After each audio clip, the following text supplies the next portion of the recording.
ছাত্রদের দল থেকে সরে দাঁড়ালেন জোনায়েদ এবং রাফে। বুঝতে পারছেন যে তার মানে হচ্ছে নতুন দল গঠন নিয়ে এখনো পর্যন্ত তাদের যে সমঝোতা সেটি প্রতিষ্ঠিত হয়নি। আসলে এটা খুব কঠিন ব্যাপার।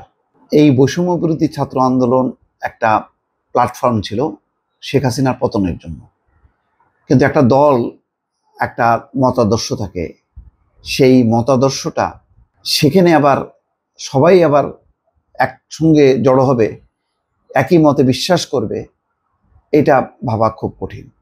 ফলে বিভিন্ন স্রোত থেকে আসা এই ছাত্র নেতারা তারা এখন ঐক্যবদ্ধ হতে পারছে না, যার জন্য পদ নিয়ে টানাটানি, বিভিন্ন জায়গায় টানা হেঁচড়া চলছে, বিভিন্ন জায়গায় কমিটি গঠন নিয়ে ক্ষোভ বিক্ষোভ চলছে।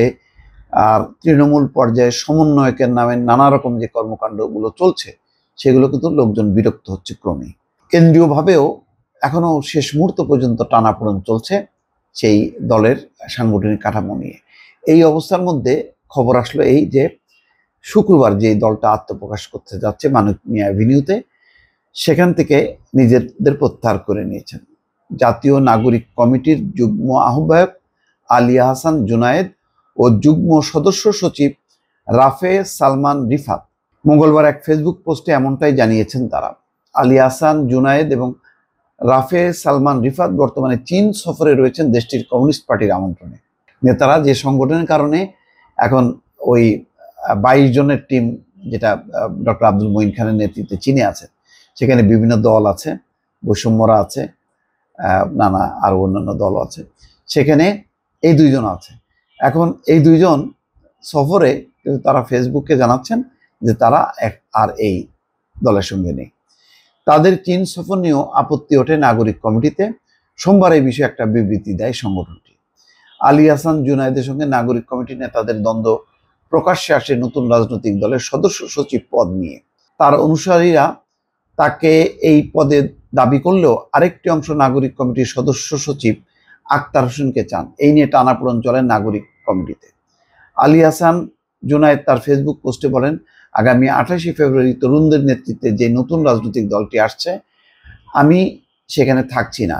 সে কথা আমি আরও সপ্তাহখানিক আগেই জানিয়েছি। দলের নেতাদের বৃহত্তর ঐক্যের স্বার্থে এবং জাতির নজর নতুন দলের উপর নিবদ্ধ রাখতে নীরবতা বেছে নিয়েছিলাম, কিন্তু চারপাশের গুঞ্জন থামছে না, তাই স্পষ্ট করছি। জুনায়েদ লিখেছেন, আগামীর বাংলাদেশ বিনির্মাণের জন্য অভ্যুত্থানের নেতৃত্ব দানকারীদের নেতৃত্বে রাজনৈতিক দল দেশের স্বার্থেই প্রয়োজন। নতুন এই রাজনৈতিক দলের প্রতি আমার দোয়া এবং শুভকামনা রইল। জনগণের আকাঙ্ক্ষা অনুযায়ী সততা এবং ন্যায়ের পথ থেকে বিচ্যুত না হোক এই দল। দুর্নীতি সকল সুযোগ বন্ধ করে নতুন ধারার রাজনৈতিক সংস্কৃতি চালু হোক এই দলে।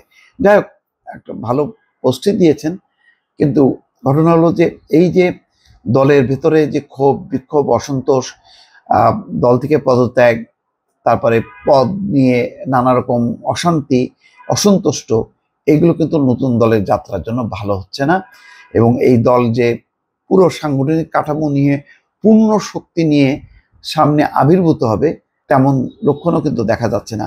সবচেয়ে বড় কথা হলো যে সারা দেশে সমন্বয়ক এবং বৈষম্যদের নামে যেই কর্মকাণ্ডগুলো চলছে, সেগুলো নিয়ন্ত্রণ কতটা করতে পারবে, তার উপর আধিপত্য স্থাপন কতটা করতে পারবে, সত্যিকার অর্থে আদর্শিকভাবে দলকে কতখানি পরিচালিত তারা হতে পারবে, এর মধ্যেই আবার নির্বাচন, সবকিছু মিলায় কঠিন চ্যালেঞ্জের মুখে থাকবে এই নতুন রাজনৈতিক দল। ফলে যাত্রাটা যথেষ্ট মানে কণ্ঠকাকীর্ণ, এটা বলাই যায়। দর্শক ভালো থাকবেন, আল্লাহ হাফেজ।